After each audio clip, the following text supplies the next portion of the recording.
rationalize it in my head. Like I say, it doesn't really make any sense. 35 million. It doesn't make sense to me because Caicedo was subject of bids from Arsenal, and he was subject of a bid from Arsenal. They signed him up and kind of denied that whatever release clause was there, made sure that 70 million wasn't going to be enough. They just made a poor decision. A poor decision to allow someone like McAllister to go for 35 million. And now there's talks that, Brighton are trying to seal the Colwill deal up. They've bid, I believe, 40 million, and that's been rejected. So they're going to have to pay up if they want him. And it looks like they're preparing a club record fee for Brighton for Colwill. So they're in the mud. They're in the mud in that regard. Look, I don't know. I don't know how we've done this. What I'm kind of interested to know is this 35 million in installments, Jamie? I know you spoke about, is it 35 million plus add-ons? What if it's 35 million in 5 million installments over the next 7 years? That's even more of a piss take. Exactly. And I just don't know what it is. I just don't know what it is. It's a confusing transfer on the side of Brighton. On the Liverpool side, yeah, I couldn't give a toss because it looks like we've got a quality player, I would say, for, considering, look, £35 million wouldn't buy you a Mason Mount, wouldn't buy you, what's the other geezer at Chelsea who's linked with? Enzo Fernandez, Caicedo. Yeah, no, what's that geezer at Chelsea who looks like a proper Kovacic. No, the English boy. Oh, Gallagher, yeah. 35 million wouldn't get you Gallagher. No. You know what I mean? And, Mount, it's mad. So on Liverpool's point of view, I don't care. But Brighton fans must be scratching their head thinking, hang on. He signed a new deal. He had that quality World Cup. Did Brighton realise? Brighton must have known the player they got because he was always a talented player at Brighton in the 2 years they had him there. Caicedo obviously very talented as well. So they must have known he was a talent. And the transfer market, the transfer market's mad. Players that are not, average players are going for 30 million. So they must have looked at him and gone, you know what, if he has a good World Cup, future, like, but that's what I don't get. 50, 60, 70 mil. Exactly. That's what I don't get is a release clause usually is put there to kind of tempt clubs, will kind of turn clubs away from a player. So you go into the Spanish league as an example. Some players like Asensio will have a £80 million release clause. Not saying that's a fact, but I'm giving that as an example. That's to go and really put people off, put in bids, and then if they do, it means that the transfer negotiations are so much longer. 35 million for me is Jesus, man. Like they could have easily put 50 million in there. Easily. And people would have paid it. Yeah, we would have. We would have. Yeah. Liverpool were looking at McAllister when he was rumoured to be 70 mil and didn't seem to have a problem with it. So, it's a weird one because I wonder how many teams actually knew about this cheap release clause. That's the thing I'm wondering now as well. Because people, City, I know a lot of City fans the last couple of days are like, geez, if he's that cheap, why? No, a lot of City fans really like him because I even said before Liverpool were involved with him when he was at the World Cup, I was like looking at him thinking, God, he'd be all right in the City midfield, the way he plays under Pep. So I'm surprised. And City like their deals as well. I know everyone thinks City just spend money, but City like their deals. And Kanji for 15 million, quality deal. They like their deals, and yeah, I am shocked that no other team knew about this release clause, or have Liverpool just done their job better than everyone else? But look, the rumours was that this isn't a signing that's just happened under the radar. This isn't like if tomorrow it was announced that Liverpool signed Kovacic from Chelsea for like 10 million and we're like, how the hell did that happen? No one saw it coming. Everyone saw this coming. So other teams would have been aware of this as well. And I just don't a Barca wouldn't have just jumped in for someone like that for 35 million because they just make a flip on him if he doesn't work. They've done it. I know they've got money problems, but they've done it before. So for me, it's Yeah, it's a weird one. It's a weird one. Yeah, Great for Liverpool. It's just a weird one from a kind of objective standpoint. yeah, from like, especially for a Brighton fan, you just must be wondering that because Brighton are known for doing their great business. Brighton do some of the best business in the Premier League. There's no doubt about that. You know, the players they find. I'm sort of annoyed, though, we didn't find a McAllister 2 years ago for $5 million. You know, you know what I mean? We could be that. We could, you know, look at it, things like that as well. But I can understand why we didn't. But still, we're not picking him up for that much money. But look, it's only. I don't know if it's ever going to come out because it's going to be undisclosed when it finally does. You know, the transfer is completely official. You know, we're just waiting for Liverpool and Brighton just to say, yeah, go on, you can tell the world now, basically. So apparently he's having his medical today. There's been loads of rumours. His medicals today, his medicals tomorrow. It was spotted in Liverpool. I mean, he was in a hood. I don't know if that was him or not. No, it was. He looked a bit like me when I looked twice. I ain't gonna lie. Maybe it was Jamie. Maybe it was Jamie. Just sitting there with a hood on, same ginger beard. You know, it's no. I mean, he's had his medical, man, and everything's all good. I expect they will announce it. Well, we Wednesday. Announce it by Friday, guys. You reckon? Official announcement. Apparently, the window opens tomorrow, so maybe. Oh, that could be tomorrow. Yeah, so that makes sense. They'll probably just wait in then and get unveiled. It does make me laugh when people are saying that Liverpool have taken a long time over this transfer when the window, as you says, is not even open yet. It is quite a mad one. I think we bought the first player in the summer transfer market. So yes, it's because our season ended so early, isn't it? Our season ended about 2 months ago. Like, do you know what I mean? And yeah, we had a little run, but we knew we were in top 4. So for us, we've just wanted signings for. We've been waiting for such a long period of time. If we were still competing for something, we wouldn't be saying anything. So no, exactly. We got Jim with the super chat. Jamie, do you think we got him for a sweet deal because we gave him Milner? No, I mean, because Milner went on a free, I don't think that was part of it. I just think Brighton might just F this up. I think that just might be what it is. G, my man, how you doing? I'm all good, man. I'm all good. Sorry, man. I was just on the phone, just trying to sort something out. Hope you guys are blessed, though. That's genius. Good. We're just talking about this McAllister fee. I think I saw. I think you retweeted something, quote tweeted something about the fee. I think it was from a Brighton side of it, weren't it? That it's a 35 million fee, 20 million add-ons. But Fabrizio's apparently. I don't believe it, by the way. I just tweeted it out. Oh yeah. Gee, I don't know if you know about Twitter, but if you retweet it, that means you're telling the truth. You're backing that guy. There's no debate. You can't do I was laughing because I was like, I saw it and I started laughing. I was like, that's interesting. That's very interesting. And people were like, "Gee, what you on about?" It's like, yeah, I was like, I didn't write it. Like, talk to the guy who wrote it. You know what I mean? Don't get angry at me. I'm not the. Romano, isn't it? Yeah. No, it was. Yeah, I try. It's just people get so wound up about this stuff. But 35 million fee, the Brighton guy says, and then 20 million add-ons. But then Fabrizio said it's a release clause, so there's no add-ons on the release clause. So, what do you reckon? Because on Liverpool's part of the deal, as me and Jerry are saying, we got a good deal on this, 35 million for a midfielder. That, as we said, you couldn't buy, some of the Chelsea midfielders that we were linked with for 35 million that are not nowhere as good. And where do you reckon the deal's gone wrong for Brighton in a way? Because we acknowledge Brighton for being quite astute with their business. They know they had a talent in the McAllister. They know the transfer market. Do you reckon they just got this badly wrong, Brighton? Well, I guess time will tell. But I think I don't know. I feel like that release clause is his value. I don't feel like you got to remember when they signed that deal, that was before the World Cup. They were probably thinking maybe no one's really going to want to spend 35 million on McAllister.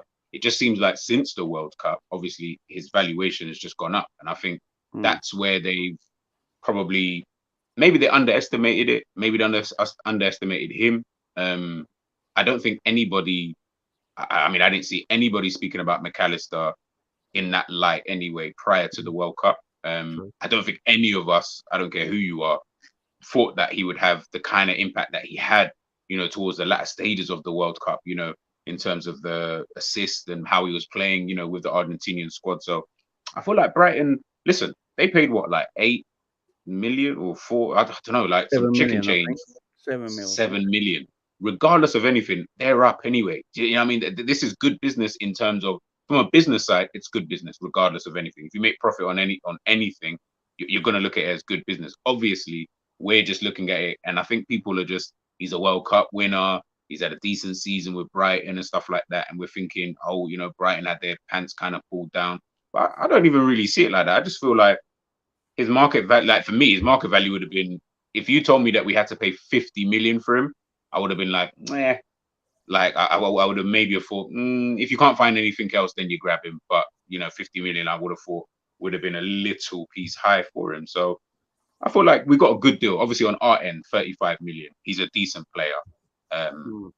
See how he does. Obviously, when he comes in. But for Brighton, no, I think they're cool, man. They make profit all the time, so they'll just go out and sign another Alexis Mac Allister, 3 million, sell him again. I don't think they even care. They got Mohamed Dahoud, is it? Mohamed Dahoud, they got him on a free. And they got him on a free. Do you know what I mean? Yeah, I didn't realise. Yeah, they got him from Dortmund. Do you know what I mean? So yeah, no, the reason why I was saying, like, I don't know, it's not as good of a deal. I kind of disagree, is because in business, if you have an opportunity to maximize the amount of money you can get, you always want to go and do that. So yeah, it's like a venture capitalist. Of course, if I told you, look, I'm going to buy your business from you today for 100 million, but tomorrow someone tells you, you know what, I can buy it for you for 100 billion. Yeah, you might have made 100 million, but you could have made $1 billion. And I look at Brighton right now. Brighton are looking to buy Colwell. I don't know if you saw. They bid 40 million and got rejected. So they're going to have to put up about 50 to try tempt Chelsea. God knows if that's going to work. If they really want him, now they are paying over the odds for. They've ended up now paying over the odds for a defender, because they're in a situation where they need a defender because he was on loan and it worked out well, but they need him now. That now is going to eat into their budget when they could have just essentially done what Liverpool have done in the past, where you copper Coutinho for dirt cheap, sell him for a lot of money, and you can strengthen around in the squad. Right now, they're getting 35 million, which is chicken change in regards to what they could have got. Because I agree, I don't necessarily think McAllister's a player that base value without the inflation. And if you had to rank players from 0 to 100 million max, he's nowhere near a 50 million pound player. He's not that player. But in this market, he is. He is. He's 50 million. Look, Morgan Gibbs. But remember, he wasn't going to sign a new deal without having a clause put in that would have allowed him some type of. It's like they were. I reckon they were just caught with it was like a catch-22, man. I just think, yes, they could have potentially have asked for more, but then he wouldn't have signed that deal. Then they're not going to get anything for him. So then you're like, well, then we're not really going to get anything for him, and then someone's really going to pull our pants down and sign him for 20 million, or if not for free. I can't remember when his contract was going to expire.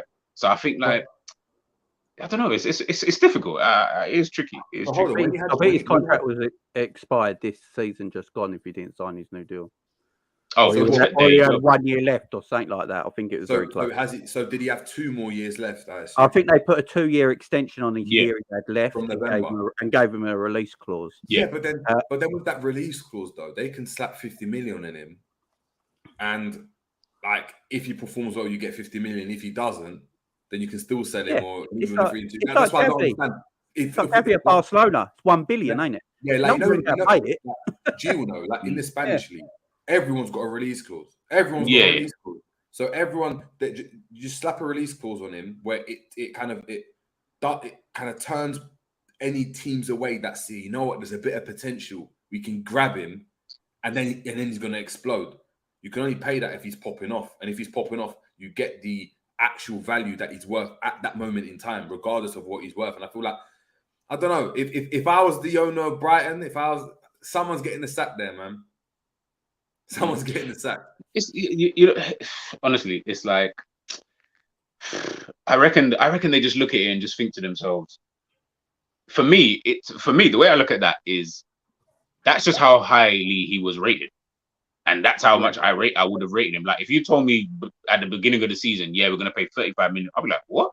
Like, go away. Like, I don't want to sign McAllister for 35 M's. Like, it's only because of since January, let's just say World Cup finished, December. So, yeah, since January, till now, everyone's ranting and raving about him. He's You're right. amazing. He does this, he does that. So then I'm thinking, is 6 months really worth the price of 50 million? Probably not. Maybe someone would have paid that. Maybe Chelsea, probably, you know how they are, so they probably would have tried to pay it, or maybe someone would have. But it's like a catch-22. I think that's where they're at the moment. What they were at is that it was a catch-22. Maybe his agent. I don't know. I think it's his dad. I think his dad's his agent. So maybe his dad maybe negotiated and said, "Nah, man. Like, I mean, we want a lower release fee. You know, clubs might start sniffing around potentially, so we don't want to put like anyone in a situation where it's almost not really obtainable, but then at the same time we want to leave, and like how Caicedo is at the moment, God knows how much he's going to cost. Like, that's going to be a difficult deal, I think, to do for someone like Caicedo, whereas they signed the guy for 4 million. Would we have really at the beginning of the season said, I would not have signed Caicedo for whatever fee, like 60? I'd be like, nah, I'll give you 30 million for Caicedo right now. Do you know what I mean? Any more than that, then I feel like you're kind of bumping me. But now, had a good season, full season, and you know what I mean? So on one side, I think you're right. Someone is going to have to look at that and think, maybe we need to start negotiating these contract extensions a bit better. But then on the other side, it's profit. So they're going to walk away with profit. I mean, I don't like players with the release clauses. I ain't going to lie, because I think you should always be able to negotiate a sell of a player if they're still in contract. I really don't like a release clause. I mean, in Spain, I think they do release clauses because all the money goes to the league. It don't actually go to the team, does it? And is it? Yeah, in Spain, Yeah, some of if it you pay the release clause in Spain, it actually goes to the league, and then the league gives you percentage. It's not everything. Yeah, the league gives you a percentage of the money. Instead, in this cut, like everywhere else, so if you did a release clause here, you pay someone 35 mil. That club get the 35 mil. In Spain, they have to pay a percentage to the league. It's mad, and then that all goes to Real Madrid and Barcelona. It's just the way it's run in Spain. But yeah, I'm not a massive fan of release clauses. I don't think Liverpool have ever had one, have they? Any Liverpool players ever we had did Suarez, 40 million. Oh, that Yeah, sort of dodgy technically. release clause that we sort of like got rid of straight away when it got acknowledged by Arsenal. I actually think that there was a release clause, but I actually think it's the same as the McAllister thing. It was an undisclosed release clause that no one knew about, and Arsenal fanned it and went, "Oh crap, we can buy Luis Suarez for 40 mil. Jesus Christ, let's get all over that. Activate it by sticking on an extra and quid." £1. You forget the £1. That looks really dumb, don't it? And like Liverpool, like, Jesus Christ, no, we can't let this happen. And then signed. I think he signed a new contract, and we sold him literally, the following year, didn't we? But yeah, I'm not massive on release clauses. I really ain't, because you don't want your player to just leave, do you? If someone comes on and just activates that clause, and it's hard to keep them unless you can quickly give them a new deal. But Brighton, for whatever reason it is what it is. They've sold him for 35 million. Do you think it'd be a success at Liverpool, guys? What do we deem as a success? Before I get to that, big up people in distress of the super chat. Big up to you, my man. And I think there was one more Sadiq remembers the outrage 12 years ago for Carroll, 35 million. Yeah, there weren't outraged at the time. I don't think I wasn't outraged. I was actually gassed about the transfer. Yes, thank you, Jamie. I was at work. And my mate went to me, "Look, have you seen Sky Sports do transfer deadline? I think it's deadline day. It was like the end of January, wasn't it?" And it's like, "Have you seen the news? Like, you boys are in for Andy Carroll." I was like, "Yes, how much? 35 mil club." Oh wow!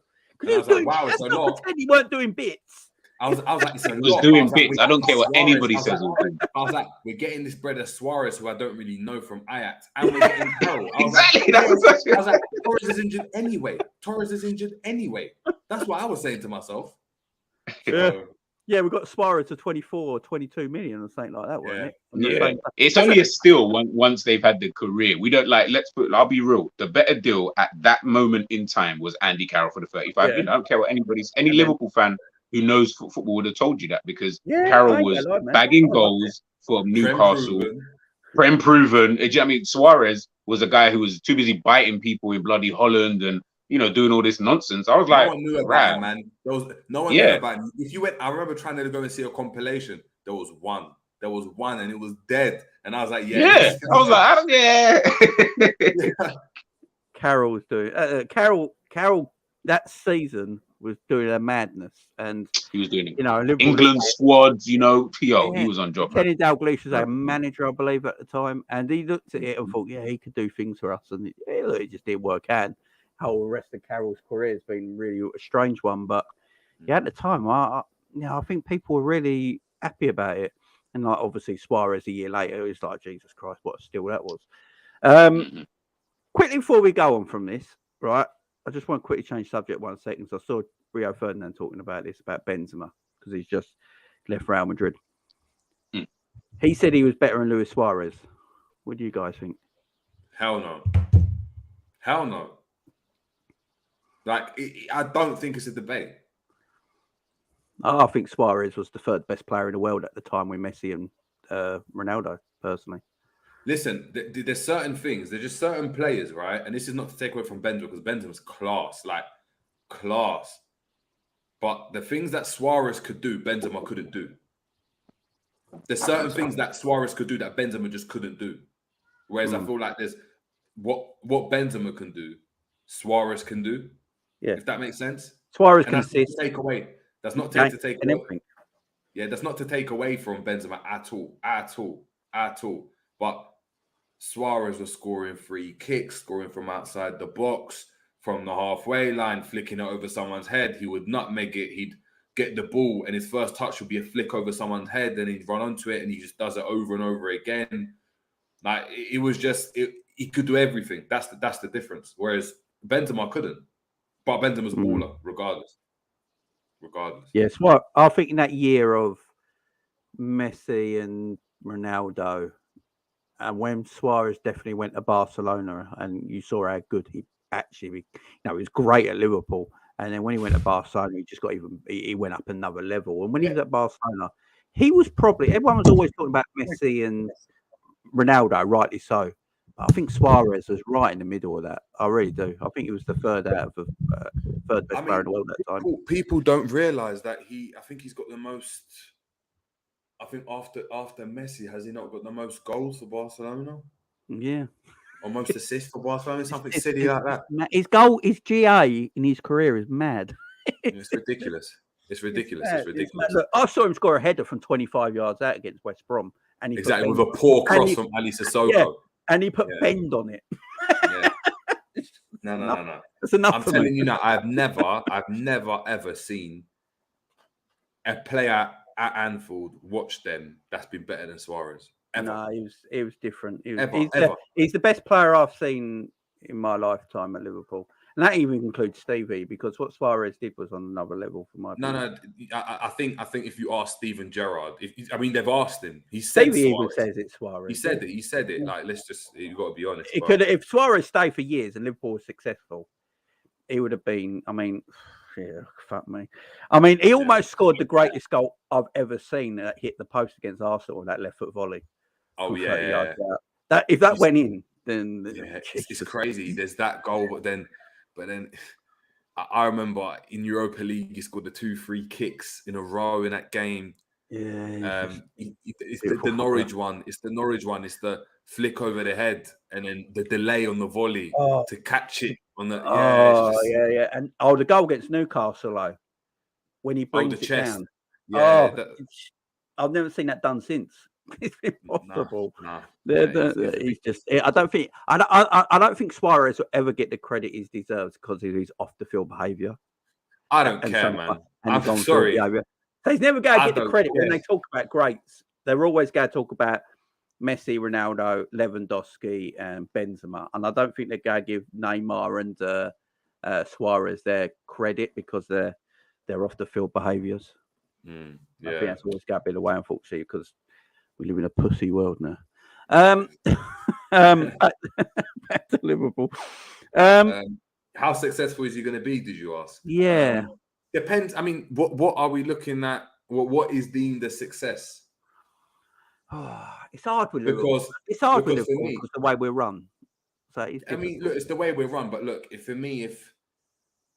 we end up finishing 5th, 4th one season, 5th again, sixth, maybe third one season, and we have that kind of Arsenal stint where we're not winning leagues, where we're not being really successful, then ultimately his stint won't be viewed as a success. Nope. From that standpoint. But then how is he as a player from an individual standpoint? How does he fit in after Klopp? Because he's going to be along after Klopp. I'd hope so anyway. So it's a difficult one. I think he'll be Klopp signing that new deal. Don't you worry. What you think? You think Klopp's staying for another 5 years after this extension? I don't see him leaving. Really? I literally look at Jurgen Klopp and Liverpool, and the way Jurgen Klopp talks about Liverpool, I actually think he's growing more in love with the football team. I just don't see him ever leave. I think he'll be our longest serving ever manager. Oh, for flip's sake. Honestly, guys, do you actually see Klopp leaving? Say everything starts to go right again, and we're starting to put a good couple of years, like we go again next season and the season after, and we're starting to flesh in these younger players. And does Klopp really want to leave that? Yeah, I think he wanted to leave before. I think it was just, this is like one of those. It's almost that moment with Fergie all those years ago, where it's almost like you have that last time where it's like, oh, you know what? I'll just do it for another, like this contract. I'll get it done and then push people through. I think also as well, we'll get to a stage where it's almost like, you know, we're going to need to move on anyway, because unless obviously things are going right and he's, you know, doing amazingly, we're going to need something to kind of reinvigorate. And I don't think that staying at Liverpool would be a beneficial thing, like for him or for us, to be honest. I feel like unless he's winning all the time, it's just going to be one of them things. And eventually, you know, you live long enough to become the villain, you know, after a while. So at some point, he's going to have to leave, unless, as you said, he just was winning between now and the end of his time here. We win 2 more Premier Leagues, Champions League or Europa League thrown in there, blah, blah, blah. Then, yeah, maybe he might think, you know what, I can kind of keep it going. But if we're not winning, I don't even see why him staying would even make sense, because it would just be like, well, you're not staying to do anything. I mean, we need to move on. We need to try and keep ourselves at a certain level. And if you're not at that level, unfortunately, then you've got to go. You know, if sentiments or not, we've got to kind of think future-wise. There's other managers around there. There's other managers who can come in. There's other managers who are getting better year by year by year. By 2025, you never know, you know? I think, like Oswald says there, yeah, no one could follow Queen at Live Aid. I remember that. I wouldn't like to be the next person after Klopp if I was a manager. That is one thing, because the love for the man, it's always going to be difficult, whoever comes in my opinion. But that's for another day. With success with Alexis Mac Allister.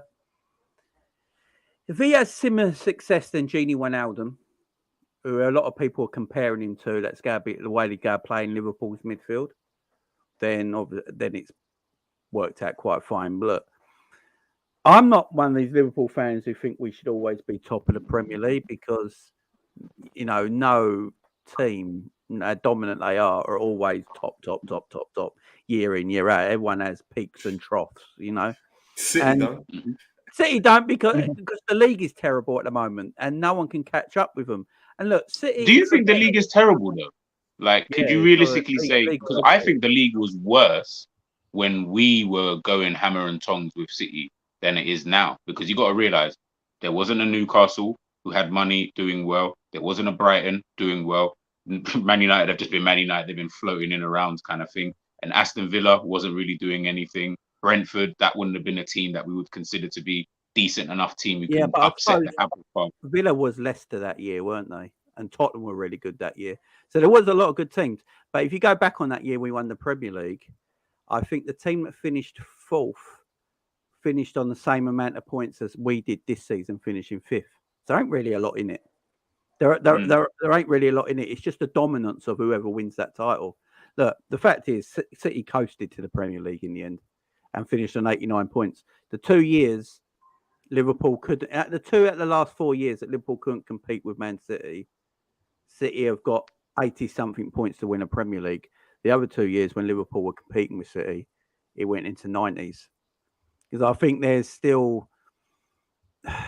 I literally think this. I think Pep looks at everyone as not competition apart from Liverpool. And the reason I say that is because if Liverpool went in for Gabriel Jesus last summer, Pep wouldn't let him go to Liverpool under Jurgen Klopp. Because the way you listen to the way Pep talks about Jurgen Klopp with forward players, he would hate that move. He would not let that happen. Because Pep thinks Klopp's the best coach with forward thinking play, like forward players, attacking players, and the way he likes to play at his best. He would never let Gabriel Jesus go to Liverpool. I think Pep thought Liverpool would be like his main challengers again this season just gone, and it hasn't panned out that way. But Alexis Mac Allister, look, if Liverpool want to get back to fighting league titles, which, in my opinion, Liverpool got to do next season, right? I ain't having none of this. Let's just change the top four. We got to challenge for the title next season because it can be done. Because there's a lot of teams that are very even. Take City away at the moment, put them on the doorstep. Everyone else below City is quite even, so we should be able to put in a title challenge next season. But we need more than Mac Allister, don't we, guys? So who? How many more players do you think we're going to buy, guys? Do you reckon it's 2 more midfielders or it's McAllister and just 1 more? What do you reckon? You know what? Maybe G asked this one, man. G's the transfer guru in this season, man. So listen. I've got my number in my mind of what I would love to see us do, but I think we'll get another. Altogether, I think we'll sign another 3 more players. I don't know of what that's going to be though, but I think we'll sign 3 more players. Whether that's 2 more midfielders and a defender, maybe someone on a free. So maybe you could say 4 more players. I think we're going to get someone on a free. I don't know who, but I just have this weird feeling that we get someone on a free. Yeah, it's honestly I don't know because it just depends also who's leaving. Do you know what I mean? Like, is Matip staying? Gomez, is he going to stay? Will someone come in for Gomez in the summer? We haven't even started the transfer window. So it's like, we've got so long to go before we start, getting into these kind of deals. Khephren, Thuram, everyone's talking about him. Apparently Liverpool really like him and all of that kind of stuff. But I'm hearing PSG, they like him too. We all know we can't bid with PSG. That's not a battle that we can win. You know what I mean? So it's going to have to really come down to his love of Liverpool in order to get that kind of a deal done. Well, his dad wanted to go to Liverpool, so that's all I need to know. Yeah, there you go. Yeah, I mean, it's like his dad wants him to go, but he might be sitting there thinking, I can make more money staying in France. I want that dad. You know what I mean? So honestly, I don't know because I don't know. Like, this is the first season. Dubai, Jamie. Yeah. Boy, Dubai, Saudi. I need to go. Yeah, I mean, but it's like I think there's a couple of hotels there. You can get that money, man. Daddy's gonna come. I'm just throwing it because I was sitting there the other day and so I was chatting to someone about. They were asking me about, oh right, like what do you think if you sign this guy? What do you think's gonna happen? And I said this is probably the first season, maybe, yeah, give or take the first season I can remember under Klopp going into a pre-season. I have no idea what formation he wants to play. I ain't got no idea how he's trying to play for next season. Everyone's telling me, yeah, we're going to go with the Trent inverted. I'm slyly thinking we're going back to 4-3-3 next season. We're just going to go back to revert to type because he's going to think that he's got his midfielders in. I genuinely don't know. I could be wrong. We could play this new formation. So then I don't know what he wants to do. So I'm confused. Like, the profile of players we're looking at are so different. I don't know if he thinks we need, like, if we sign a right back, does that then mean he's going to play Trent permanently in the middle? Do you then just play 4 at the back? Is he going to keep the 3? If he does that, we know Klopp, does he think that we need a left-sided centre-back? He might think, nah, Robbo's cool, man. Don't worry. He's going to stay there. We're all crying for one. So, honestly, I'm just confused. I haven't got a clue what Liverpool Football Club are trying to do moving forward. And I don't even think the club do. I think we're just looking at it. Which players can we actually sign? Who's available? If we can get them in, I think that will shape what Klopp does, as opposed to him knowing, I want to play this way next season, blah, blah, blah, and then go from there. Yeah, before I get Jerry a big up to call me retired Zlatan. Macca seems a bit more technical, but Genie was definitely better defensively. Yeah, we're going to get into this defensive argument in a minute because Genie technique's underrated, man. Genie was a technically good player. I still do believe we actually let Genie go at the right time, but we didn't replace him at the right time. Maybe so. We didn't replace him at the right time. I think we replaced Genie at the right time. I mean, we got Thiago in when Genie left. So in theory, you're like, well, we've got a better footballer coming in the midfield, and we let Genie go. So, but it's not the way. Thiago don't play the way we play under Klopp, and Genie did. So it weren't like for like, was it? This is, I think, more that like to like kind of scenario. Because Genie was a baller, man. Don't underestimate Genie. You know, it's just because the way he played at Liverpool. You know, go back to his Newcastle days, the way he plays at Holland. You know, that more attacking role. He's got tech. You know, he's a good player. Dreadlock Genie. You lot don't know about Dreadlock Genie. Yeah, when he was at was it yo, that Genie was cold. You know? Alice Finals. Was it Finoid guys that he had the dreads, wasn't it? Yeah, man, it was good, man, it was good. So Jerry, yeah, well, what do you reckon, man? What 2 more mids, 1 more mids, defenders? I think we get 2 more players. It might be 1 more mid, 1 more defender, maybe 2 midfielders, and that's it.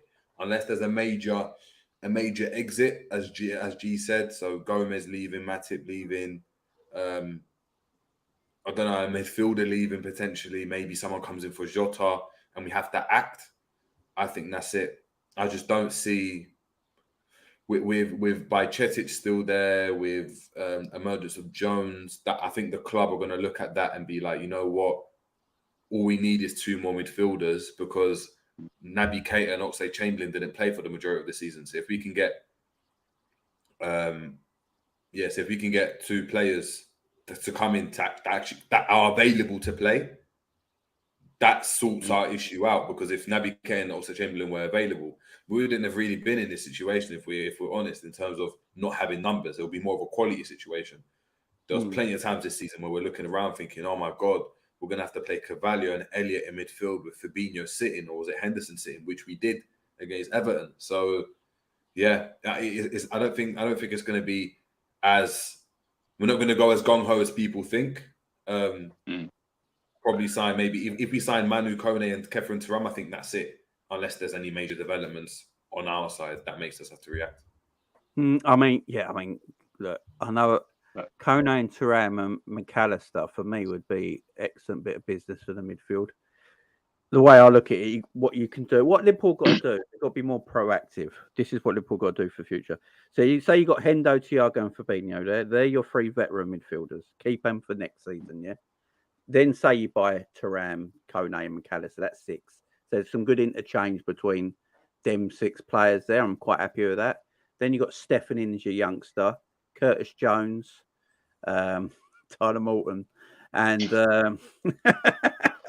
and what's the other one? Harvey Elliott. And that's 10 midfielders. And then next season, so if you say you got 10 midfielders for next season, you can probably play your Curtis Jones and your Stephens and your Tylers and your Hendos maybe and stuff like that in Europe, because the group stages should be quite kind compared to what Champions League group stages are. So you can get away with that sort of squad rotation, keep the stronger players to the Premier League till knockout stages where you maybe take it a little bit more seriously. I think that's okay depth for me in midfield. You know, we're not. I know people look at City all the time and go, right, look at the substitutions Man City always make when they take a midfielder for another midfielder. But it's always, what people don't realise, it's always the same substitution. You know, because they're never injured. It's always the same 2 or 3 midfielders for the same 2 or 3 midfielders that Pep makes substitutions of. If you actually look at Man City's squad, it's not that deep with players, but it's got about 15 quality players. And it's usually the same subs. Because you looked at the subs bench the other day, they had like 3 or 4 youth players in it, and then they had like 4 quality players. And it was the 4 quality players that were getting subbed on and off. So that's why I don't always look at the City thing, because what they're doing at the moment, apart from Real Madrid, you know, what they're all doing, you can't compete like that right now. Look at everyone else around you. You know, look at everyone else around you. Arsenal subs bench is quite crap. No, it's very meaty. I don't think it's that. And they put in a title challenge. The reason Arsenal didn't win the title, by the way, is because of their subs bench. Because Martinelli and Saka had to play too many games last season and they wore out. And that's why they couldn't get over the line eventually. So Liverpool subs bench, if you keep them 3 veteran players on the bench, You know, your Thiagos, your Hendos, and Fabinhos. Look, if they don't have to play every week like they have this season, they won't look so bad. Yeah, You know, true. Fabinho, as much as I think Fabinho's done, I think he's still, if he plays the odd game here and there, he's still actually got quite a bit of quality. You know, you've seen his passing. His passing is really good. He can have a shot. He's a decent penalty taker if he needs to be. He can do bits, in 30 minutes of games and stuff. He's a decent that's a good substitution. Like Thiago is a good substitution. Yeah. Let's not mess around here. Thiago and Fabinho are good substitutions to have. Curtis Jones is a good substitution to have if he plays the level he finished this season with. That's a good substitution to have. Harvey Elliott, I don't know if Harvey comes on in a more of attacking role against lesser clubs, I think that's a decent substitution. And then you've got people like Jota and Gakpo and Darwin and Diaz and Salah. They're not all going to play at the same time, so they'll be on the subs bench. They're decent substitutions. So Liverpool get this summer right and get in the 2 or 3 midfielders. It improves our bench. It improves the first team. And then you haven't got to rely on the older guys like we have to rely on because they always get injured a lot. So Fabinho, you can sit out for 3 games. Think he's going to play it. It's calm. Don't know how you feel about that, guys. Yeah, I mean, I agree. On the surface of it, I agree. If everyone stays fit, I agree with the fact that there's enough depth in there to I don't know, stay consistent. What that consistency level is next season, I'm not sure. My worry is though, it's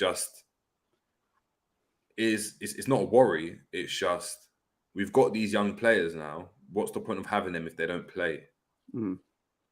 So all this time, like these 2 seasons now, we've said to Elliott, like think about it. He's been a starter now for 2 seasons. I know he got injured in that first season, but he started that season. Yeah. He's been a starter for 2 seasons. And what are we saying now? Now you're getting relegated to what? Like 4th option off the bench for midfield. Now, let's be honest. If let's say the midfielders McAllister, Khephren, Thuram, and Koné, for argument's sake, right? We have Fabinho, Thiago, Henderson, Curtis Jones. Are you telling me Elliott's got 7th, 6th on the list? Yeah, Elliott's right down the pecking order, and I think that's never going to happen. Exactly, and I just why have him there then? Why not send him out on loan to develop him, or just cash in on him? Like the decision that Klopp made when he said 2 seasons ago, you're going to start this season. This season, now the 3rd season in, he should be a bona fide starter. It should be like, this is your guy. He should have improved to a level where it's hard to get him out of the team now. I agree. Especially in a crap season that we've had as well. Well, not even it's hard to get him out of the team. It's just Klopp says, regardless of whatever it is, you're the starter that plays in midfield. But we're not going to go and do that. Right wing, look, we can play him there. He done better. He done well in that game against Watford. But he's not going to be Salah. He's not going to get you Salah numbers. Elliott, he's not going to give a Salah number. So what do you do there? You got Carvalho as well. That right now, I know there's talks of him leaving. He hasn't left yet. That's another player. Where are all these players going to go and fit? That's why when I look at it, unless there's, I go back to G's point, unless there's some major turn in like internal kind of sales and departures from our team, we're probably going to go and buy maybe 1 or 2 midfielders. We've got one already in the bag, maybe another one, and maybe a centre back. Maybe it's that guy on the free, and we end up with that being our business. Maybe we end up spending, I don't know, 70, 80 million. As opposed to the 200 that people think we're going to spend.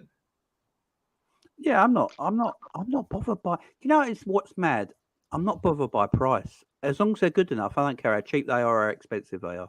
You know what I mean? It's not your money. Yeah, look at you. It's not your bloody money, is it?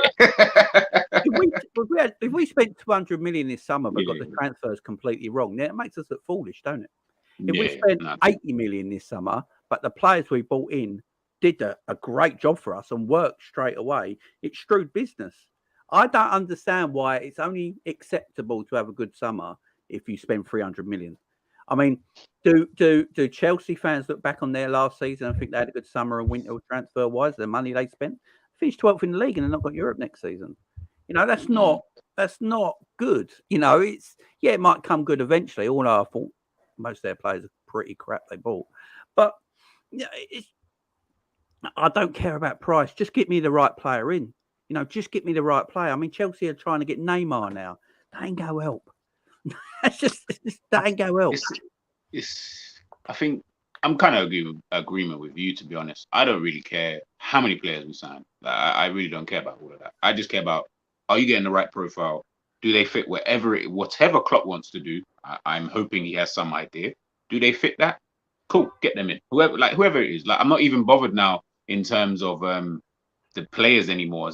But sign anybody. Like, as an example, even though I don't want him. If you'd have told me, yeah, Mount will cost you 40 million. If you want Mount, just get him. Like, just go and get the player that you think is going to come in and do a job for the team. Because the reality is, we're in a situation whereby we need to do a rebuild, but then also we still need to phase and get rid of some people as well. So we're kind of in that kind of tricky spot where some players still need to leave.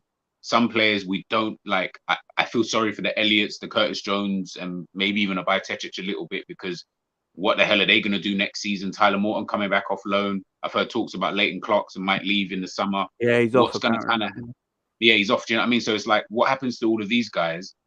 Phillips, we haven't even spoken about Phillips, and this guy's still sitting here at Liverpool at AXA training ground. But is he going to leave? Does Klopp think he can just keep him there? I'm kid you not. Yeah, speaking of Phillips, I swear to God, I could have done that job, man. Yes, anyone could have done that job. Anyone could have done that. Swear to God, like me as a centre back, to do what he's done, crazy. I could have 100% done that, man. 100%. And Nat Phillips had a pretty sweet career so far. Of course. He's a Champions League away at San Siro up against Ibrahimovic. Yo, picked up a decent wage. I mean, he's rumoured to be on 60 grand a week. He's banging Noel Gallagher's daughter. You know, he's training. He's on 60 grand a week. Yeah, he's on about 60 grand a week. Yeah. Nah, man. Even we need to get rid of him. Like 20 or something, man. That's why Liverpool have been trying to get rid of him. But every time we've been trying to get rid of him, one of our defenders get injured. Have you not noticed? Every transfer, he's allowed to leave. The Liverpool go, right, Nat Phillips is allowed to leave. We'll go look for a club for him. Then the defender gets injured and we're like, Nat, you have to stay. So for that kind of money, he needs to get off the wage. Yeah, that's why Liverpool tried to get rid of Divock Origi for years.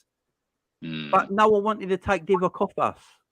That's the issue. You know, people got sus to Liverpool's business. I think that's why Liverpool are finding it hard to sell people, because Liverpool started robbing people by selling them. You know, it's Dominic Solanke for 25 million, Brewster for 22 million.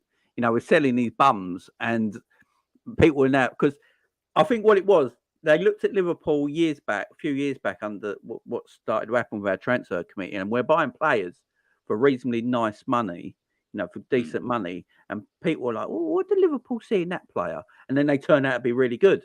And I think, and they thought, well, if they're selling some of their players and they were asking for that much, they must think quite a lot in them. We're asking that much, so we're going to buy them. And then people were cottoned onto it and like, no, Liverpool got a lot of shit they need to sell. We ain't paying. So that's why we've held on for a lot of these players, man. That's why it's the way it is. But there was rumours that if Liverpool sell, say, Joe Gomez, Kelleher and Nat Phillips this summer, Liverpool will have to buy a homegrown player in the summer transfer market. If they don't, Liverpool can only have a 20-man squad next season because of the new rules coming in. Okay. But Liverpool got quite a lot of under 21s that you don't have to register. So the squad will still look more than 21 because you can register 21, but because the under 21 players, there'll be a few more there. I think this season, a smaller squad ain't going to matter so much, because I literally think, I don't want this to be the case, because I want us to win everything we're in. It's just the way I am. We're in the Europa League. Let's go and win it. We're probably favourites for it. Let's go and win it. As long as Sevilla don't finish third in their Champions League group, let's just go and win it. If Madrid don't finish third in their Champions League group, let's go and win it. You know, face them again. But I think Klopp might put all his eggs in the Premier League basket this season.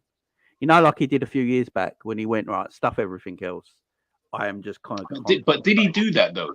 Because even in that season, if it wasn't for the Atletico Madrid game, he was going strong every week. Like even in Atletico in Madrid, Europe, but I mean, like the domestic cups.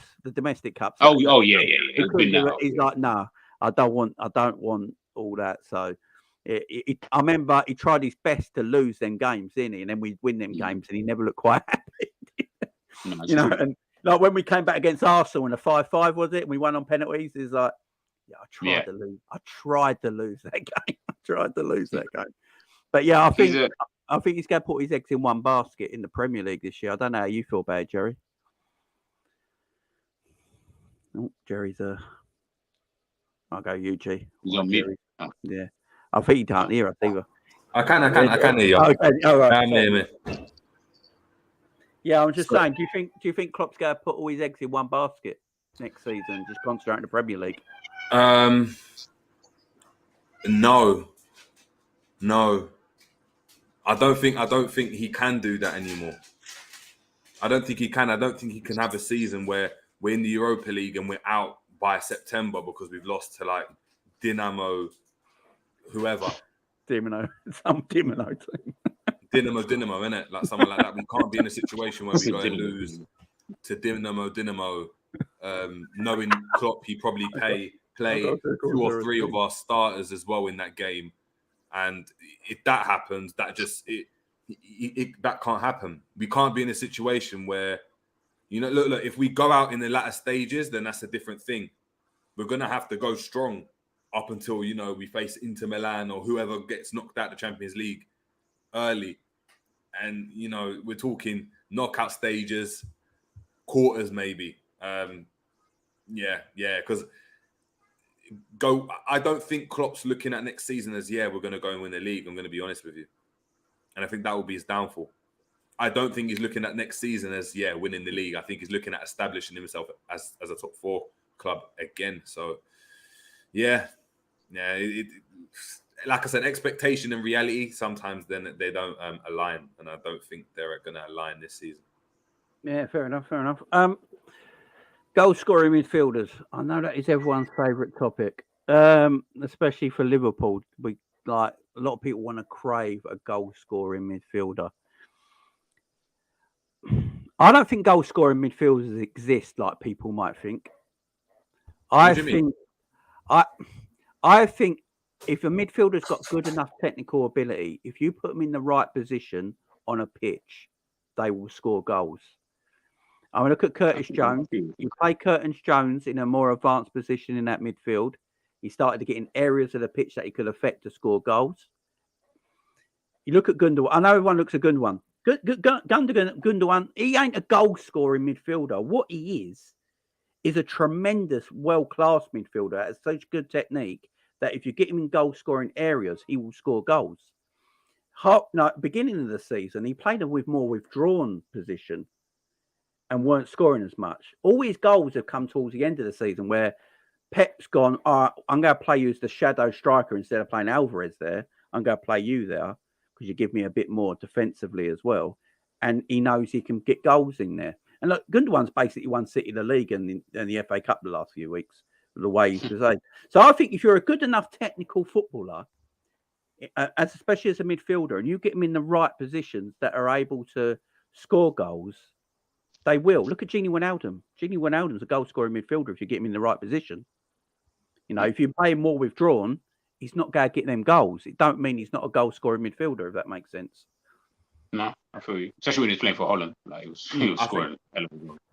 I think it depends, though, because on the flip side, you've got someone like Lampard, who I don't think Gundogan could ever get Lampard's numbers. No, but Lampard and Gerrard, there's players like Lampard, Gerrard, who are just natural at that part of the game. You're always going to get that, like a Maddison, natural at that part of the game. But even then, I'm talking about when you're looking at these goal-scoring midfielders, when you're talking about that, there are midfielders that they're so good they can even go and play up front. Yeah. So Bobby Firmino was a goal-scoring midfielder when he played for Hoffenheim, when he played as a second striker. Lampard was the same. Gerrard played that role before. We've seen Rooney play that role for Man United, where he gets goals. And I think you need to. I agree. Look, you've got a point, 100%. I think look, there are goal scoring midfielders, but I think you need to still create a system for them to go and thrive and flourish. Yeah, exactly. And the way we go and play with our wingers moving from out to in, they're not gonna like stereotypically, they're not gonna. Midfielders aren't gonna be able to go and get goals because someone's got to cover the width if we lose the possession. The only way Gundogan and De Bruyne are able to go and get goals is because when you look at Grealish and Mahrez, they're touching the hugging the touchline. But then the argument is against them is they don't get enough goals and the end product's not there. And Mahrez might be their top scorer, but he might have like 11 goals in the season, which for them is like, wow, we've got 11 goals. For Liverpool, Salah got 11 goals. Listen, there'll be riots. There'll be riots. Do you know what I mean? So, it's a system. It's all a system thing. So I do agree.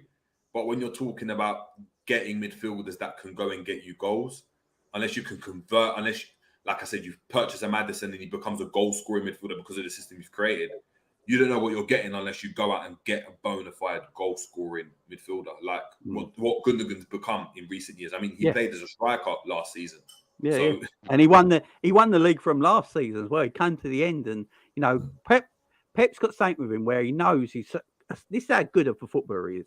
That Pep can play him in a more withdrawn role, and he knows he can control a midfield in a more withdrawn role. And then when he needs to, he knows if he can play him further up the field, like behind a striker or as a false nine, he will bag goals for him because that's how talented he is as a player. And you know, I always feel like the system is what creates your players to do things. So Liverpool will never go play with a number 10 because Klopp's already said it. Counter pressing for him is like having a number 10 if you do it correctly. And I understand what he's saying because if Liverpool score goals, we always agree with this. Liverpool always score goals. The goal's not usually a problem. And Liverpool at their best, when the midfield is working correctly with that high pressure, you know, that winning the ball in high in transition on that final third counter attack, and then just giving it to the forward players really quickly. You know, a basic pass to Salah and that, and they do their bit and they get a goal. That's what Klopp sees as. That's why he doesn't play with a 10. So I'm fine with that if that works. So you've got to get midfielders in for that to work. So I understand why he's got a McAllister and he's looking at Koné's and your Thurams and things like that, because Thuram's a ball carrier midfielder as well, and we don't have any of them. You know, Thuram likes to pick the ball up from deep and he can run. You know, we had Naby Keita. Yeah, Naby Keita with his Weetabix legs. You know, just did. Look, Naby Keita was sponsored by Miracle Grow, so we. That man touched turf and got injured. It was not a good thing. I think my thing is when you're looking at this is why I always have beef with Klopp, because and why I don't rate his real, like, his tactical management kind of thing in game and just in general, because for his system to work, he needs, I feel, quite a lot of components to kind of fall into place. And obviously we saw with last season, when there's certain components that are not falling into place, it doesn't matter that Salah's scoring you or getting you 40 goals and assists. It doesn't matter that Bobby Firmino is getting that many goals. It doesn't matter that Darwin Núñez got that many goals. Like the goals, it then doesn't even matter. We got all of these goals that we scored last season and we had a shit season. Still, even though we scored that many goals last season, how do we still have a poor season? It's because of the tactically how we play and how we set up in certain games, how we set up against certain opponents and stuff like that. You mentioned it. Klopp said he will never play with a 10. I don't care what formation you actually do play. Play 4-3-3, whatever. But in game, the reason why Pep can do that with Gundogan, it's not like Gundogan was ever going to, like, Gundogan was a striker. Like, I don't think anyone will say, oh, he's a striker. But Pep knows with your qualities, will then set up in a way so that you can play in that position. Instead of then saying, oh, you know what, I need a striker. Oh, we need to sign this guy. Oh, Liverpool's excuse last season was we need a new midfield. No, we need to play differently. We've got players. It's not like I can't, like, sometimes I sit back and think last season, we act like we didn't have certain players when we actually did. It's just the way that we play requires the team to literally be perfect to then allow us to play like we did 18, 19, 19, 20 and stuff like with that high level of intensity, the passion and all of that running and all of that kind of boring stuff. So when those things are not working, I'm looking at you as the manager. I said it the other day as a joke, but I was kind of semi-serious. I was like, why don't you push Trent a bit further up? We needed a goal that game. Push Trent a bit further up. Let's get him a bit closer to the strikers because he's so good at finding passes. Let's get him in. just a little bit closer to the strikers instead of having him sit there and spray these Hollywood passes that I couldn't give two shits about. Let's get him closer to the goal. He's got a decent shot on him. You never know what might happen. Let's just try something a little bit intricate as opposed to just rinse and repeat. If it doesn't work, we complain about it as fans. Oh, we need a new midfield. No, you just need to play differently. You've got players. Well, we need to stop acting like we didn't, because now we're going to go back to what all of that is. You just said we've got 10 midfielders. If all of these guys come in, we know we're going to get about 5 injuries next season anyway. So we're going to have about 5 midfielders left at the end of it. So then what happens? Then rotation goes out the window. He never really rotates. There's a lot of things when you're looking at Klopp. I'm like, if everything is perfect, Klopp is probably the guy. I'll be honest with you. He's probably the manager that you want, because he can get momentum building like really, really well. And he's able to get the fans behind you. Everyone's just behind you. But if things are not really going well, he ain't got a fucking Scooby-Doo. He doesn't really know what to do. And you can see he gets quite flustered, gets angry with the press. He starts getting with the at press conferences. He gets a little bit annoyed. The team don't really look functional. And it's not because we haven't got good players. You've got the players. You just don't know what to do with them. If they can't do exactly what it is that you're asking of them, you don't know how to change it. That's a manager problem. That's not really a player thing. So he's got to be a bit more flexible, I think, heading into the new season. If he's flexible, I can then see Liverpool improving. And then maybe, just maybe, we're not going to win the league. I do not see that happening for a couple of years, but we'll at least be in a position where you can say we're improving. Managers trying different things. Koné's coming in potentially. Thuram. Maybe we get Trent in different positions. Do you know what I mean? Like we just do things that are going to help the team to win whatever match it is. Because otherwise, if we keep just doing the same thing, I hope everyone's used to winning one league title in 30 years, because that's just going to continue, in my opinion. Yeah, look, I agree, because I've said it this season, just gone, that a lot of people always come to me on my show because they always thought I'm putting Klopp down all the time, where I don't. Like, if everyone listens to my show sometimes, I swear people don't listen to people sometimes, and it annoys me.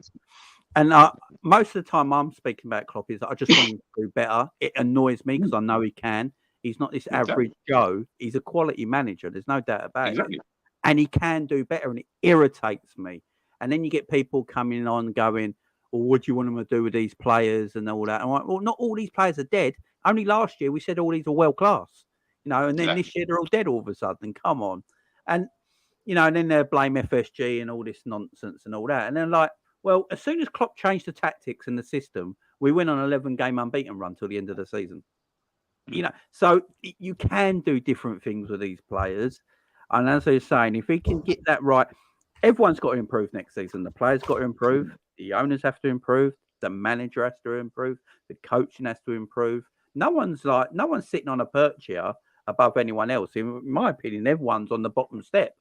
You know, everyone's on that naughty step, and they don't get off till they say sorry. You know what I mean? And that's how I see it. Klopp's got to improve, and everyone's got to improve, and they all have the ability to do that as well. That's why I feel like if we get the right players in this summer, I think Liverpool can have a really, really good season next season. Look, I don't expect us to win the Premier League because of the way City are running at the moment, but I expect us to be a heck of a lot closer than we were this season and putting up a big fight and going far in the Europa League.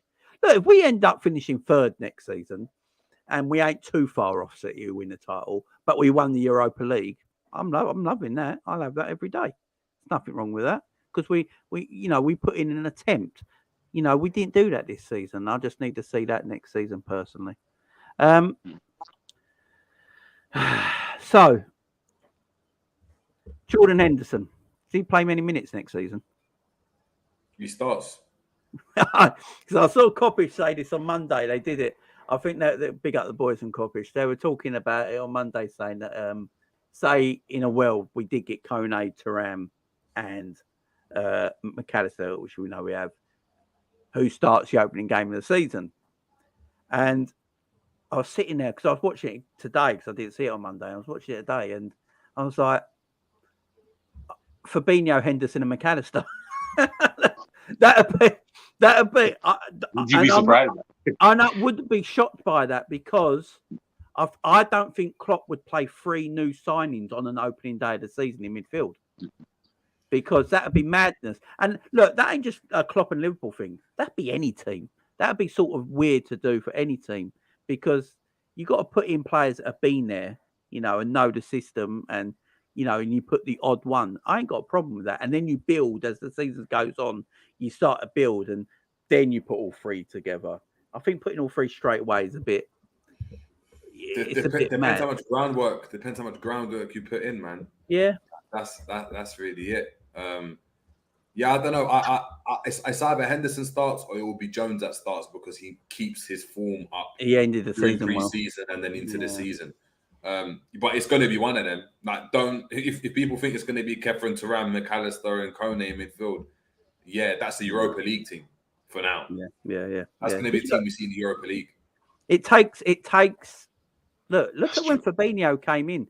Fabinho started, I think, the opening game, and he was terrible. And then you didn't see him for like 2 or 3 months properly, and then he came back into the team. I think it's going to be that sort of scenario. I think McAllister probably starts the opening day of the season because he's played for Brighton already, knows the Premier League. Off the ball. Where does he play? McAllister, he plays on the right of the front midfield three, I reckon. I think he plays on the left. Can he play that side? Over that on the left. It all depends. It all depends who we get in as well. If you get a Koné in, then Koné plays on the right, I would say. Then McAllister on the left.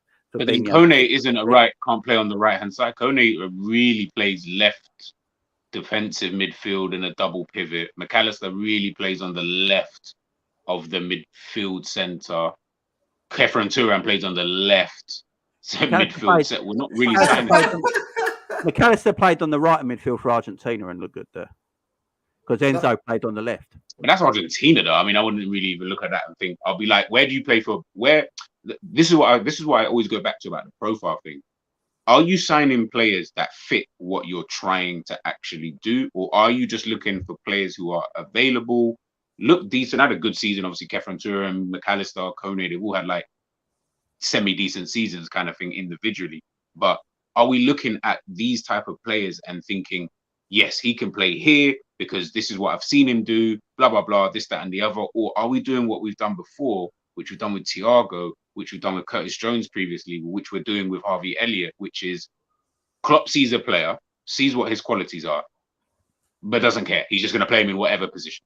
And I don't want that. That's what I'm worried about in terms of this transfer. Hence the reason why I'm so quiet with these signings, because I'm like, good players, but I don't trust Klopp enough to really understand what he should be doing with these kind of players, because he'll just play you in a different position. We're going to get mad as fans because McAllister's not doing whatever he's supposed to be doing well enough, or Curtis Jones is going to get dropped. He's then going to be out of form. He's going to go back to being shit. Harvey Elliott, we don't like. There's too many variables. Whereas I'm just, and I agree, Daniel. Like, we are taking a bit of a gamble on 2 players who haven't played at a high level. So we're hoping that they can make that step up to Liverpool playing in the Premier League, etc., etc.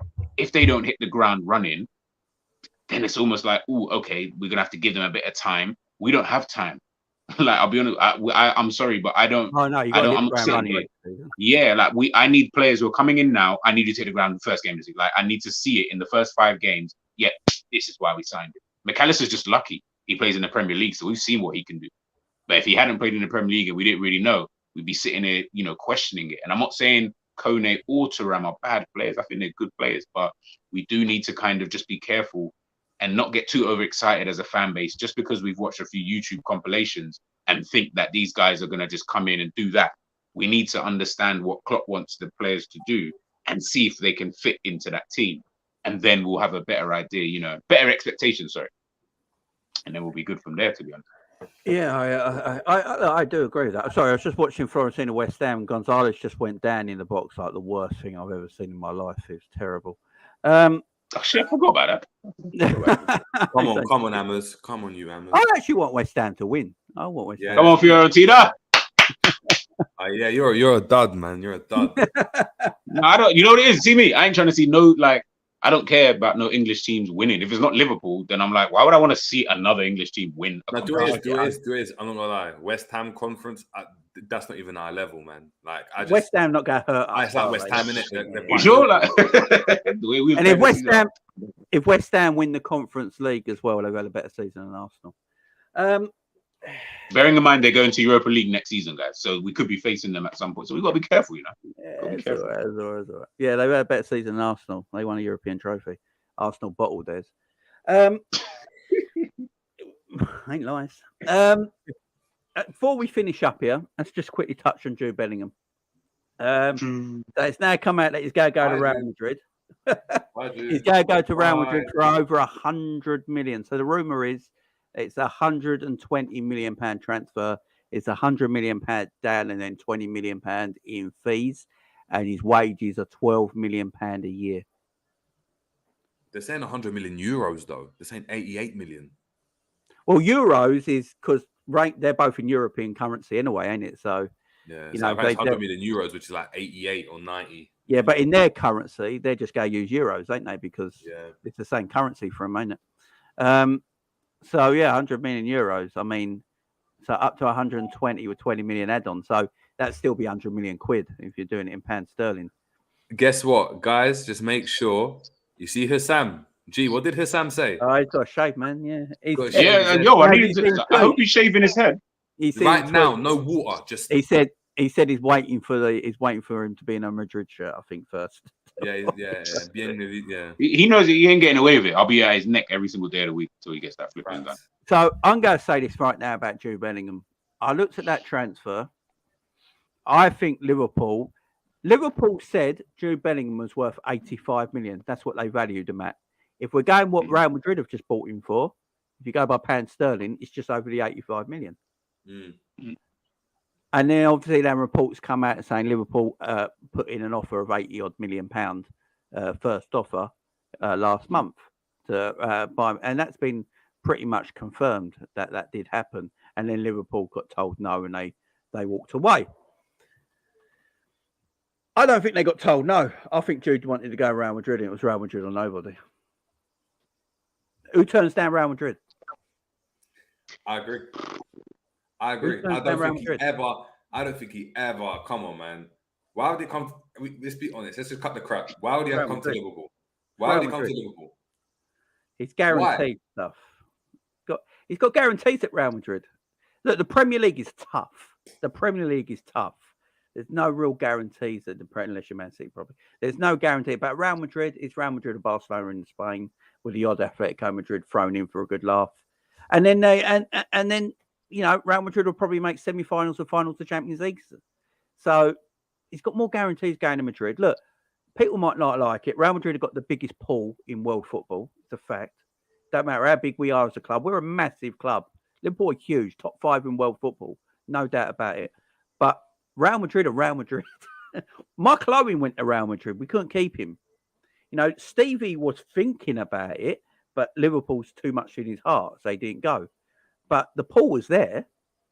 So I literally think Jude told us no, and it was Real Madrid or nobody. I agree with you. I think, yeah, man. I think there might have been a stage or might have been a point where he might have been considering Liverpool. But you just said it, man. Like, sometimes I don't understand when people think, like, this is Real Madrid. Like, you'd be an idiot to turn that down anyway. Do you know what I mean? Like, I would never, ever, and I support Liverpool, I would not choose Liverpool over Real Madrid. I'm choosing Real Madrid every single time because I'm going to go play for the biggest club side in world football. I've got a better chance at winning the top awards in football. And I'm not even talking about trophies. I'm talking Ballon d'Ors. You're not winning a Ballon d'Or at Liverpool. That was an anomaly with Michael Owen winning that bloody award. Other than that, you're not winning it in England. Well, it's going to be difficult for you to win it in England. The best chances you've got is going to Real Madrid, Barcelona, winning those kind of awards, being in the conversations for greatest players, all these kind of different things. Of course, you're choosing Real Madrid, man. Like, and he's 19, so you know he can easily set like his own little legacy in terms of Englishmen. We know why it's iconic, man. It honestly is iconic, and you're never gonna see. Well, I don't remember a season where Real Madrid were like 5th or 6th or battling. You know, I can't. Maybe there was. I can't remember. But in the last 15 years, I don't ever remember seasons like that. They're always battling, man. And I think that was just one of those deals that if we could have got him cheaper, we could have. But the reality is, you know, we're not going to stump up that kind of money. 120 euros is just one of them kind of things. And we've got too much work to do. If we had signed other midfielders, then I would say, nah, just go out and sign him if you want to sign him. But we need to sign like 5 players. We ain't got that kind of money. I think Liverpool. I've got a video coming out next week, right? And it's gonna be a video that's gonna maybe get me a lot of shit, but yeah, it's gonna be about our FSG actually that bad. And you don't like Liverpool, do you? You don't like Liverpool. It might get me a lot. It might get me a lot of crap because, as much as I think FSG have done a lot wrong, and we probably, if we want to compete at a level with a lot of the other clubs now, they probably need to go. We need new owners.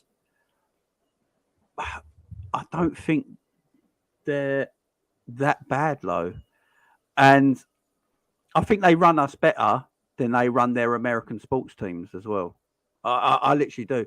I look at. I've been reading about all the American sports teams that they own and the upset the fans have got with them. Right. I've got a mate of mine who lives in Boston, and he's talking about it. And over in Boston, they believe that John W. Henry loves Liverpool more than the American sport teams. They look at it in Boston, in America, and think FSG are just about Liverpool Football Club. They hate the fact they own Liverpool Football Club because they said since they took over at Liverpool Football Club, they've taken their eyes off the American franchises, and they hate it. Where over here, we apparently think that everyone hates them, but no, they think that I'm going to do a video on that because there's a lot of things, especially this transfer window. I don't think they're always to blame. I think there's other factors. I think if your manager tells you, I don't need no one last summer, and if you can't get Tuchemeni, I'm all right with Milner and Hendo, you're not going to really waste money if your manager don't want them, are you? So, yeah. That's going to come out, but yeah, the Jude Bellingham thing is, the Jude Bellingham stuff. Just once Madrid come calling, has anyone ever beat Madrid to a transfer in the history of football? Has anyone ever beat Real Madrid to a transfer? If Real Madrid and you are going for the same player, have Real Madrid ever really lost? Nah, bloody, they've even signed Thomas Gravison. Like people go to Real Madrid for a reason. So the only one the only player I'm thinking of is Mbappe. They wanted Mbappe and he stayed at, but then PSG gave him ownership, wages. Yeah. They threw the world at him. So apart from that, has there been a player? Neymar, was he going to Madrid from Barcelona though? I mean, Figo. Before he got to Barca, I'm pretty sure that Real Madrid.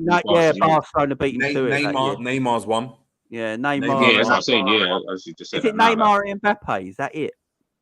Yeah, but look at the 2 players that we're talking about. We're talking about like 2 of the most generational players in world football. Like, I mean, I see Mbappe going to Madrid eventually. That's going to happen eventually. But maybe, I don't know. It might happen this season. You never know, You never know. I mean, they need a striker. I think Bobby Firmino's going to go to Real Madrid, where he'll do bits, by the way. Again, who knows? I don't think Firmino would, because they're going to sign that Joselu guy, and I think Firmino is supposed to be that Joselu kind of like that.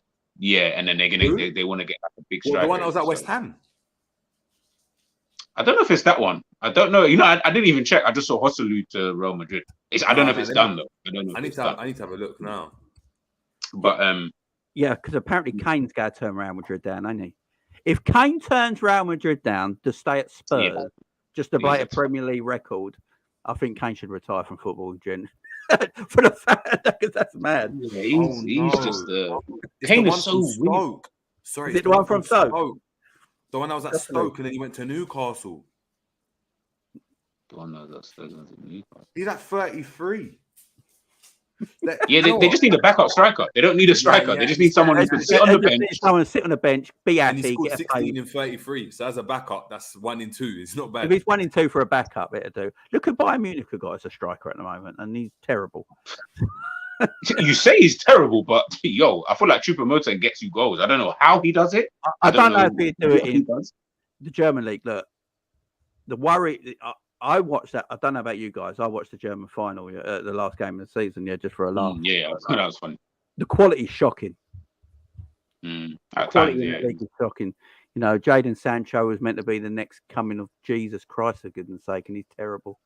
Well, look, guys, we're going to wrap it up there. It's been a good show.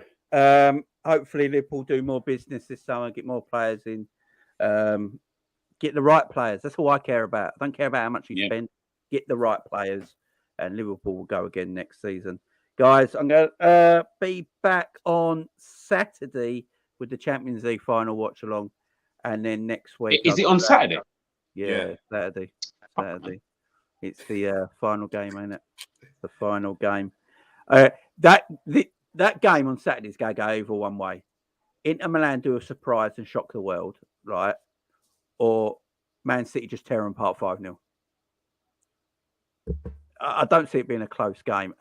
If City turn up, it's going to blow Inter Milan away, man. They're poor. It's the poorest Champions League. They're not as bad as they're not that bad. Like, I feel like in one-off games, they're going to get turned over. Listen, look, don't get twisted. I think Man City will go over there and do the job. If they beat Real Madrid 4-0, if they beat Real Madrid 4-0 comfortably. But then, I look at that Man United game and I'm like, I'm not going to sit here and say that Man United are levels above Inter Milan. Like, I don't think they're that much better than Inter Milan. And it's a final. If Liverpool can win the Champions League against a way, way, way better side, Inter Milan have got a chance. I think we got to give them at least I want them to win it. Don't get me wrong. I want Inter Milan to win it because once Man City taste what Champions League's like, it's over for all of us. You know what I mean? Once they taste that silverware, then it's over for all of us. But yeah, big up, guys. Thank you for joining me, Jerry. Let them know where they can find you, man. Yeah, please find me on the Jerry James Show. People en route to 2K, so appreciate all the new subs. If possible, just dropped a video chatting about McAllister as well earlier on, and also catch me on GTV as well. And you obviously plug you with the channel, but yeah. A lot of content coming this summer. So appreciate everyone in the chat. Thank you, Jamie, for having me on. And make sure we're liking and subscribing to the video, man. Jamie's doing massive things right now. So big up. Appreciate it. G, where can I find you? Have you just hit 444? 444. Hey, guys, please make sure GTV, please subscribe. Jerry James Show as well. I'm always on there. As he said, this summer, it's going to be fun. Going to be some new stuff. So make sure you guys tuned in, subscribe. And Jamie, please, guys, if you're watching this video, there was over 200 people in there. I expect to see 200 likes at the bare minimum. Do you know what I mean? Don't just come in here, watch it for free, and then flip and leave. No, I need you to come in here. I need to like the video. I need to subscribe if you haven't subscribed already, because there's too much content out there. We need to obviously build each other up. So yeah, man, please subscribe. Appreciate it, guys. Yeah, I think we're sitting on 166 at the moment. 168 likes, yeah. So get them likes up, guys. 168. So I need, what's that? 32. I need 32. Come on. I forgot. I'll be back tomorrow because I've got a call-in show 6 p.m. tomorrow, guys. I'll be back with my call-in show. So guys in the chat, make sure you're here for that. Get calling in. We're going to talk about all the. Apparently, we just heard that he's getting announced tomorrow, so we'll talk about that. Yeah, apparently. I'm waiting. That's what I'm waiting for them to actually. I need to see him shirt. I need to see the shirt. Yeah. Apparently, McAllister's getting number 22. Yeah, you're lying. I know you're just lying. If he don't get the 10, oh my word! Right, big up, guys. Much love.